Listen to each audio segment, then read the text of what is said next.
अस्सलाम वालेकुम नाज़रीन, मैं हूं उस्मान गनी, आप देख सकते हैं यूट्यूब चैनल। आज हम बात करेंगे मुल्क सियासत के मुल्क सियासत में बात करेंगे हम बजट 2023-24 के वाले से। तो बजट 2023-24 फाइनली जो कौमी असम्बली में जो पेश कर दिया गया है और इसके साथ साथ वफाकी ये बजट कौमी असम्बली ने पेश किया था। इस बजट की अहम कदोखाल आज हम डिस्कस करेंगे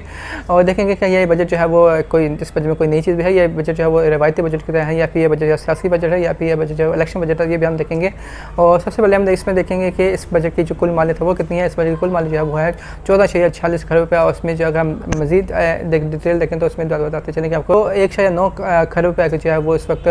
डेवलपमेंट पैकेज यानी तरक्याती प्रोग्राम के लिए जो है 1.9 करोड़ रुपया जो रखा गया, जबकि साथ साथ 1.1 करोड़ रुपया जो है वो सब्सिडीज़ के लिए जो है वो रखा गया है। साथ साथ इसका हम देखें तो 1.8 करोड़ रुपया जो है वो मुल्की दिफा के लिए रखा गया है, मुल्की दिफा के लिए मुख्तस किया गया है। और इसमें अगर देखें तो पेंशन के लिए भी जो है वो बड़ी खतीर अमाउंट जो है वो रखी गई है, यानी 781 रुपये जो है पेंशन के लिए वो रखा गया है। और अगर हम देखें तो 22 अरब रुपया जो है वो सेहत के लिए जो है मुख्तस किया गया है। और सेहत के लिए चूँकि ज़्यादा बजट मुख्तस किया जाना चाहिए था, लेकिन इसके लिए जो है अभी जो है वो 22 अरब रुपया जो है मुख्तस किया गया है। इसके साथ अगर देखें तो तनख्वाहों में जो है वो इजाफा किया गया है, इढाक इजाफा किया गया है बेसिकली, यानी कि परमानेंट इजाफा नहीं है। और अगर हम देखें तो ये 35% इजाफा जो है वो ग्रेड 1 से लेकर ग्रेड 7 तक मुलाजमिन की तनख्वाह में इजाफा किया गया है 35%, जबकि ग्रेड 17 से लेकर ग्रेड 22 तक मुलाजमिन के लिए जो है वो 30% इजाफा किया गया उनकी तनख्वाह में। और अगर हम देखें तो 59.71 रुपया जो है वो इस वक्त तालीम के लिए यानी हाई एजुकेशन के लिए जो है मुख्तस किया गया है। और 10 अरब रुपया जो है वो लैपटॉप स्कीम के लिए जो है वो मुख्तस किया गया है इस नए 2023-2024 के माली साल में। और अगर हम देखें तो 130 रुपया जो है वो शमशी तवाना से चलने वाले ट्यूबवेल्स प्रोग्राम्स के लिए रखा गया है। और अगर हम देखें तो मेन से इनकम सपोर्ट प्रोग्राम के लिए भी जो है वो 450 रुपये जो है वो मुख्तस किए गए हैं इस बजट में। और इसके अलावा जो है तो इस वक्त GDP ग्रोथ जो है वो इस वक्त 0.29% जो है वो इस वक्त एक्सपेक्टेड है। इसके साथ साथ जो महंगाई की शरह है वो इस वक्त 28 या 20% जो है वो इस वक्त रिकॉर्ड सतह पे है। इसके साथ साथ जो बजट खसारा है जो इस बजट में एक्सपेक्टेड है वो जो किया जा रहा है वो कह रहे हैं कि जी 7,500 अरब रुपये का बजट खसारा जो है इस वक्त फेस करना पड़ा इस हुकूमत को। जबकि इसके साथ साथ जो है वो जो रेवेन्यू टारगेट जो इसको हुकूमत ने सेट किया है वो किया है 9200 अरब रुपये, यानी कि 9200 बिलियन रुपीज़ जो है उन्होंने रेवेन्यू टारगेट जो है उन्हें सेट किया है साल 2023-24 के लिए। तो आप देखना ही बाकी है क्या ये टारगेट अचीव हो भी सकता है या नहीं है, इसमें इस टारगेट में कितने ये टारगेट के रियलिटी के करीब भी है या नहीं, तो ये भी आने देखना जो बाकी है। साथ साथ सबसे अहम चीज़ जो है वो ये चीज़ है कि क्या ये बजट IMF से अप्रूव होगा या नहीं होगा, तो ये भी आने वाले देखना जो है बाकी देखेंगे। बाकी कि उसका IMF का फैसला क्या होता है और क्या इस बजट में तरमीम होती हैं, क्या इस बजट में चेंजेस होती हैं, क्या इस बजट मंजूर होता है और क्या मज़ीद टैक्सेस लगाए जाते हैं या आवाम को जो इस बजट में लिखा है वो ख़त्म किया जाता है, तो ये भी आने वाले देखना जो बाकी है। और साथ साथ बात करें अगर हम PTI के वाले से, तो PTI के रहनुमा शाह महमूद कुरैशी साहब ने जो है वो इस बजट को जो है वो अल्फाज का और लफ्ज़ों का जो है गोरख धंधा करा दिया है। इसके साथ साथ जो है वो पीपल्स पार्टी ने भी इस बजट पे जो है अपने तहफ़्फ़ुज़ात का इज़हार किया है। पीपल्स पार्टी के चेयरमैन बिलावल भुट्टो ज़रदारी साहब ने भी इस बजट पे जो है अपने जो है वो तहफ़्फ़ुज़ात का जो है इज़हार किया है। जब देखना ही बाकी है कि क्या ये बजट जो है आवाम की मुश्किलात को हल कर पाता है या नहीं, कि आवाम की मसाइल को हल कर पाता है या नहीं, कम कर पाता है या नहीं, आवाम की मुश्किलात को जो है वो दूर कर पाता है, तो बयान देखना जो बाकी है। और जहाँ तक बात रही कि ये बजट के बाद से बताते हैं कि बजट 2023-24 तो आ तो गया है, लेकिन अभी तक जो है रोटी की कीमत जो है वो कम नहीं हो सकी है। रोटी आज भी 20 रुपये ही जो है वो मिल रही है, जो कि एक आम आदमी की पहुँच से बहुत दूर है। इसके साथ अगर हम देखें तो दूध की कीमतें भी जो है वो उस वक्त आसमान से बातें कर रही हैं, वो भी नीचे नहीं आ सकी हैं। और अगर हम देखें तो मुर्गी की कीमत भी जो है वो इस वक्त आसमान से बातें कर रही हैं। को एक आम आदमी जो है वो कहाँ जो है वो जिस आदमी की तनख्वाह 600 रुपये, तो कहाँ से वो 1000 रुपये, अगर एक आदमी की तनख्वाह अगर 1000 रुपये आए तो वो कहाँ से जो है वो 680 रुपये की या 650 रुपये की मुर्गी खरीदेगा किलो की। तो ये सब देखने की बातें, सोचने की बातें है। और इनकी तो कीमतों को कैसे कंट्रोल किया जाता है ये सबको पता है कि कैसे प्राइस मैनेजमेंट और प्राइस कंट्रोल कमेटियाँ कैसे काम करती हैं, किस तरह से चीज़ें मैनेज की जाती हैं। तो हुकूमत चाहिए इस वाले से मौसर इक़दाम करे और कीमतों को जो है नीचे लेके आया जाए, ताकि आम आदमी जो है वो इस बजट में जो है वो उसको सुकून का सांस लेना पड़ सके। क्योंकि दालों की कीमतें देख लें, दालों की कीमतें भी जो है वो इस वक्त आसमान से बातें कर रही हैं। अगर आप तमाम रोज़मर्रा अशिया ज़रूरियात की कीमतों की देखें तो वो तकरीबन आम आदमी की पहुँच से जो है वो बाहर हो चुकी हैं कि आप आम साबुन की कीमत देख लें, एक छोटा साबुन जो है वो कंपनी का देख लें वो 125 रुपये का आपको मार्केट में मिलता है, कहाँ वो जो है वो आपको 60 रुपये का 65 रुपये का मिलता है, वो आपको 125 रुपये का मिलता है। तो इसी तरह आप दीगर अशिया जो कीमतें देख लें तो वो सब आसमान से बातें करी हैं। तो बजट 2023-24 में इन चीज़ों का ख़ास तौर पर ख्याल रखना चाहिए था कि अशिया ज़रूरियात की कीमतों को जो है कम किया जाना चाहिए था और हुकूमत चाहिए उससे मौसम इक़दाम करे। सबसे अच्छी अहम चीज़ है वो ये है कि बिजली और गैस की कीमतों में भी जो है वो सब मुसलसल इजाफा जो है वो जारी है, जो कि आवाम के ऊपर जो कि आम आदमी के ऊपर जो है एक बहुत ही बड़ा बोझ है। एक आम आदमी जो है वो अगर इससे ज़्यादा मुसलसल कीमतें बढ़ते नहीं बिजली और गैस की, तो एक आम आदमी की तनख्वाह जो है वो सिर्फ बिजली और गैस की कीमतों में ही गुजर जाएगी और वो खाना पीना, तालीम, सेहत और उसके ऊपर कहाँ से वो खर्च करेगा, ये फिर बहुत बड़ा जो है वो बहरान जो है आगे सामान लाएगा। तो देखने बाकी है कि हुकूमत इस मसले का मुस्तकिल हल निकाले बिजली और गैस की कीमतों के वाले से, देखा जाए कि आया ऐसे क्या वजह है कि बिजली और गैस की कीमतें जो है वो बढ़ाना पड़ती हैं और फिर और सर्कुलर आखिर मसला का मसला हल क्यों नहीं होता है, क्यों हर दफ़ा जो है ये बढ़ के जो है दोबारा से उसी जगह पहुँच जाता है और क्यों जो है ये मामला जो है वो फिर अल्टीमेटली फिर इसका बोझ जो है वो आवाम के ऊपर पड़ता है। तो देखना ही बाकी है कि आया इसके ज़िम्मेदारान कौन है और इसके मसले को कैसे हल किया जा सकता है, देखना जो है बाकी है। हुकूमत का काम है कि उस मसले को देखे और इस मसले को जल्द से जल्द जो वो हल कर। जहाँ तक बात रही सियासी सजा के इस वक्त पीडीए चेयरमैन इमरान खान साहब के जो है एक के बाद एक मुकदमा जो है कायम किया जा रहा है, जबकि चौधरी परवेज़ इलाही साहब जी जो है वो इस वक्त पीडीए के जो सदर हैं पंजाब के, वो भी इस वक्त जेल में जो है वो अपनी जो है वो मुकदमा का सामना कर रहे हैं। तो देखने बाकी है कि क्या चौधरी परवेज़ इलाही की ज़मानत जो है वो क्या हो पाती है नहीं, और क्या पीडीए चेयरमैन इमरान खान साहब के खिलाफ मुकदमा का सजा वो रोक पाता है ये नहीं, और क्या अब आने वाले दिनों में जो है वो क्या सियासी मंजराना होता है, क्योंकि अब आम आदमी की अब अहम इंतखाबात की तैयारियाँ जो है वो सब शुरू हो चुकी हुई हैं और अब देखना ही बाकी है कि तारीख़ का ऐलान कब किया जाता है और कब जो है ये सियासी मंजराना जो है वो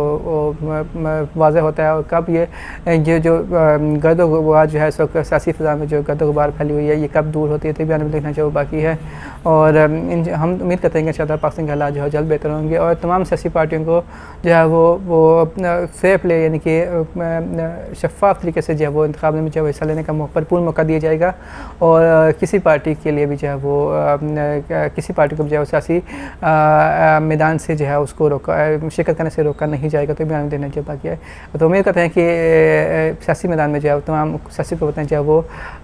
भरपूर मुकाबला करेंगी और जिसको अवाम मुतमईन करेगी इंशाअल्लाह इक़्तिदार भी जो है वो उसी के हैंड ओवर जो है किया जाना चाहिए। तो अब देखने बाकी कि आने वाले दिनों में क्या मामला होते हैं और कौन से तारीख को जो है वो इलेक्शन का डेट, कौन सी तारीख को जो है इलेक्शन का ऐलान किया जाता है, तो अभी आने में देखना चाहिए बाकी है। और ज़्यादा बात है इंटर्नशिप बहुत ही अहम बात करेंगे हम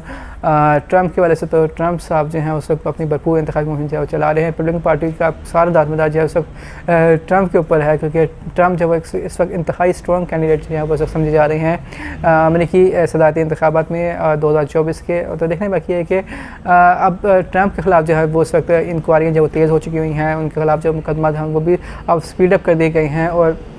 उनके खिलाफ भी तोशाखाना केस हुआ, उनके खिलाफ भी जो है उस वक्त दीगर केसेस जो हैं वो उस वक्त मंजरियाँ पे आ चुके हुए हैं, जिसमें अब पैसों का केस भी है, जिसमें इसमें इनका मनी लॉन्ड्रिंग का केस भी है और जिसमें हरासमेंट का केस भी है। उस वक्त दीगर केसेस भी हैं जो डोनाल्ड ट्रंप के खिलाफ जो है वो सब तेज़ी से स्पीडअप किए जा रहे हैं। तो देखना ही बाकी है कि अब क्लासीफाइड डॉक्यूमेंट्स का भी केस जो है उस वक्त डोनाल्ड ट्रंप के खिलाफ जो है जारी है और अब देखना ही बाकी है कि ट्रंप जो है इस तमाम मुश्किल सियासी मुश्किल से जो है कैसे निकलते हैं और सियासी भंवर से अपने आप को किस तरह से निकाल पाते हैं, तो ये भी आने में देखना चाहिए बाकी है। और जहाँ तक बात रही उनकी अपनी पार्टी के रहनुमा के, तो एक सबसे अच्छी बात यह है कि जो रिपब्लिकन पार्टी जो है उस वक्त अपने सदारती उम्मीदवार डोनाल्ड ट्रंप को जो है भरपूर तरीके से डिफेंड कर रही है। और जहाँ तक बात रही साबिक अभी मौजूदा सेनेटर भी हैं वो टेड क्रूज साहब जो हैं उन्होंने भरपूर तरीके से जो है वो डोनाल्ड ट्रंप का दफा किया है। उन्होंने कहा कि अगर आप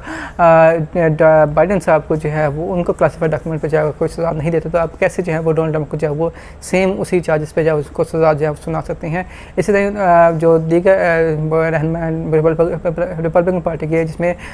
यूएस हाउस ऑफ रिप्रेजेंटेटिव के स्पीकर जो है केविन मैकार्थी साहब, उन्होंने भी इस वक्त जो है केविन मैकार्थी साहब उन्होंने भी जो है उस वक्त भरपूर मजम्मत की है डोनाल्ड ट्रंप के मुकदमा के बाद। उन्होंने भी कहा कि अगर आप हिलेरी क्लिंटन को जो है वो क्लीन चिट दे सकते हैं तो क्लासिफाइड डॉक्यूमेंट्स के ऊपर, तो आप डोनाल्ड ट्रंप के खिलाफ जो डोनाल्ड ट्रंप के खिलाफ जो क्यों कार्रवाई जो आगे प्रोसीडिंग जो क्यों जारी रखे हुए हैं, तो ये भी देखना बाकी क्योंकि रिपब्लिकन पार्टी के जो है वो सिर्फ एक चीज़ का डिमांड करें, वो कह रहे हैं कि कानून का जो यकसा नफाज होना चाहिए, ये नहीं चाहिए कि एक शख्स को उसी कानून में जब वो रिलीफ दिया जाए और उसी कानून के तहत दूसरे शख्स को जब वो सजा सुना दी जाए। तो इस वक्त देखना ही बाकी है कि क्या अमेरिका में भी रूल ऑफ लॉ जो है वो मुकम्मल तौर पर इम्प्लीमेंट हो पाता है नहीं, तो ये भी हम देखना बाकी है क्योंकि ट्रम्प जो अपनी लीगल फाइट जो है वो भरपूर तरीके से जारी सारी रखे हुए हैं, और क्या आने वाले देखने जाए क्या उनको सियासी मंजरनामे से सियासी इलेक्शन के दौर से उनको बाहर किया जाता है, या फिर वो भरपूर तरीके से वो सियासी मैदान में जो अपना मुकाबला करते हैं सदर बाइडन का, क्योंकि मुकाबला जब वो बाइडन और इस वक्त ट्रंप के दरमियान में है, और देखने बाकी है कि इन दोनों में जो है वो कौन सा उम्मीदवार जब आगे बाजी ले जाते हैं, क्योंकि उस वक्त बाइडन साहब को जो शदीद मुश्किल का सामना है, इस वक्त उसको उनको माशी मुश्किल के सामने है, मुश्किल उनके सामने है। तो देखने बाकी है कि क्या बाइडन जो है वो ट्रंप के खिलाफ जो है वो इलेक्शन जीतने में कामयाब होता नहीं, और क्या ट्रंप जो है वो तमाम अपनी इतनी ज़्यादा मुश्किल के बावजूद जो है वो क्या लीगल फाइट में कामयाब होते नहीं, और क्या वो अमेरिकी इंतखाबात में कामयाब होते नहीं, और अगर वो इंतखाब में कामयाब होते तो इनकी बहुत बड़ी कामयाबी तस्वर की जाएगी। और जहाँ तक बात है देखिए आलमी मंजरनामे की, तो उस वक्त तुर्की के सदर रजब तैयब एर्दोगान भी जो है वो भरपूर तरीके से अपने सियासी मैदान में आ चुके हुए हैं, भरपूर कामयाबी हासिल की उन्होंने अपने रन ऑफ इलेक्शन में जहाँ 28 मई को जो हुआ था उसमें, और अब जो है वो भरपूर तरीके से मजबूत तरीके से जो हुआ सब अपने मुल्क को जो है लीड कर रहे हैं। और सबसे अहम बात जो है वो जो रजब तैयब एर्दोगान जो कही है वो कही है कि वो अब उन्होंने कहा है कि एक नए अवामी आइन की जो है तश्कील का जो उन्होंने ऐलान किया है। अब नए अवामी आइन किस तरह को क्या खतुखाल होंगे तो ये भी आने में देखने जो बाकी है, और क्योंकि अब मुकम्मल तौर पर जो सिविलियन सुपरमेसी का जो है वो तैयब एर्दोगान जो उसको अपने मुल्क को जो है वो लेके जा रहे हैं। तो देखिए बाकी कि क्या रजब तैयब एर्दोगान जो है वो अपने मुल्क को जो है वो सिविलियन सुपरमेसी की तरफ लेके जाने में कामयाब हो पाते नहीं, तो देखना जो बाकी है। और जहाँ तक बात रही रूस और यूक्रेन की जंग के वाले से, रूस और यूक्रेन की जंग जो है उस वक्त शिद्दत अख्तियार कर चुकी है, उसमें दोनों तरफ से जो है वो इस वक्त प्रोपेगेंडा जो है मुहिम जो है वो जारी और सारी है। रूस यूक्रेन जो है उस वक्त रूस के मुकम्मल तौर पर इल्ज़ाम लगा रहा है कि रूस ने जो है वो एक बहुत ही अहम डैम जो था यूक्रेन का वो तबाह कर दिया है, जिसकी वजह से बड़े पैमाने पर जो है वो इलाके जो है वो ज़ेर आबाद हो गए हैं। तो रूस ने कहा कि हम अब ऐसे डैम को क्यों तबाह करेंगे जहाँ पर हमारी अफवाज जो वो पेशकदमी करी हैं, हम अपनी अफवाज को क्यों डुबवाएंगे अपने ही डैम के पानी से। तो उस वक्त कहते हैं कि ये इल्ज़ाम जो है बेबुनियाद और मुज़हर के खेस हैं। तो देखने बाकी है कि रूस जो है वो से आगे क्या इकदाम करके रूस जो है वो काउंटर ऑफेंसिव जो है वो जारी रखे हुए हैं यूक्रेन के खिलाफ, और इस वक्त बड़े पैमाने पर जो है वो इकदाम जो किए जा रहे हैं। रूस ने जो है वो अपने तमाम न्यूक्लियर एसेट जो है वो सब बेलारूस जो है वो मुंतकिल करने का ऐलान किया हुआ है। और अब देखने ही बाकी है कि अमेरिका जो है वो अमेरिका यूरोप जो है वो उस वक्त क्या इकदाम करके जो जर्मनी और इसका देखिए जो यूरोपियन कंट्रीज़ हैं वो उस वक्त यूक्रेन को भरपूर सपोर्ट फराहम कर रहे हैं, और इस वजह से अब यूक्रेन को जो है वो F-16 देने का भी फैसला जो किया जा रहा है। तो देखने बाकी है कि रूस ने तो कह दिया कि अगर यूक्रेन को F-16 फराहम किएगा तो हम उसको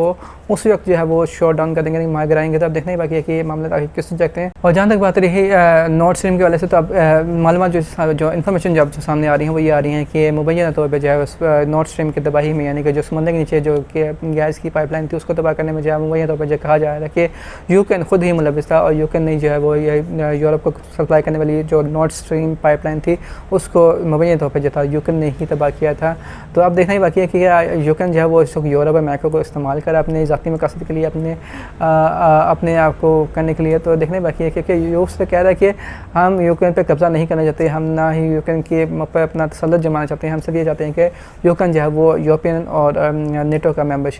जो है वो ना बने, तो वो एक बफर स्टेट के तौर पर जो है वहाँ पर इस्टेब्लिश है। तो देखने बाकी है क्योंकि जबकि यूक्रेन की आवाम और जो यूरोपियन कंट्रीज़ है वो भी चाहते हैं कि यूक्रेन जो है वो नेटो और जो यूरोपियन है उसमें जो है शमूलियत इख्तियार करते हैं। बाकी आने वाले दिन में ये मामले किस वक्त तय करते हैं, क्या इनकी सूरत होती है और क्या नया सियासी मंजरनामा जो है वो सामने आता है। तो ये जो बाकी है, तो इन्हीं दुआ के साथ वीडियो पसंद है इस वीडियो को लाइक कीजिए, चैनल को सब्सक्राइब कीजिए, कमेंट सेक्शन में अपनी राय का ज़ायका मत बोलिएगा, और हमें अपनी दुआ में याद रखिएगा। पाकिस्तान जिंदाबाद, अल्लाह हाफ़िज़।